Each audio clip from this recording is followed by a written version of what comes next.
Kenapa Nabi menganjurkan kita untuk berwudu sebelum tidur? Karena ruh ini naik, dan ketika suci maka dia pun melakukan hal yang baik di tempat di mana Allah menyimpan para ruh ini. Itu sesuai dengan apa yang disabdakan oleh Nabi SAW. Tahiru hadhil ajsad, bersihkan, sucikan badan kalian. Taharakumullah, maka niscaya Allah akan mensucikan kalian.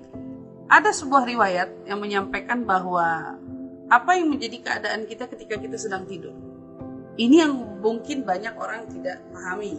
Kebanyakan orang hanya beranggapan tidur itu memejamkan mata, melepaskan kepenatan, atau meregenerasi sel tubuh. Betul, itu tidak kita nafikan semua itu, tetapi di balik tidur ada juga hal yang perlu kita ketahui.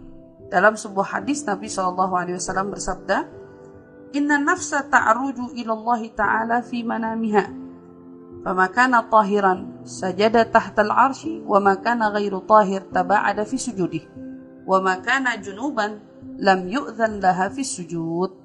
Rahul Hakim wa Tirmidzi.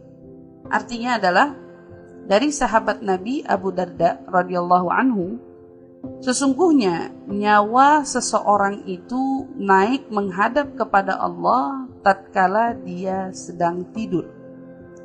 Jika dia tidur dalam keadaan suci, maka dia bersujud kepada Allah di bawah arsy.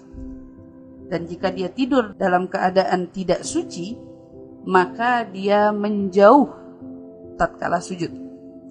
Dan jika dia tidur dalam keadaan janabah atau junub, maka dia tidak diizinkan untuk bersujud. Dari hadis ini kita tahu bahwa sesungguhnya ada proses di mana ruh kita itu ketika kita tidur naik menghadap kepada Allah Subhanahu wa taala. Artinya ini bukan cuma tidur. Dan juga yang menguatkan hadis Nabi bahwa tidur adalah kematian kecil. Maka ketika kita tidur, satu yang perlu kita ketahui, ruh kita tidak sedang berada di dalam tubuh kita. Nah, itu poin terpentingnya. Disitulah kenapa Rasulullah meminta ketika kita tidur, pertama kita berwudu. Karena ketika kita berwudu, ruh kita menghadap Allah, di bawah arasy-Nya dia bersujud.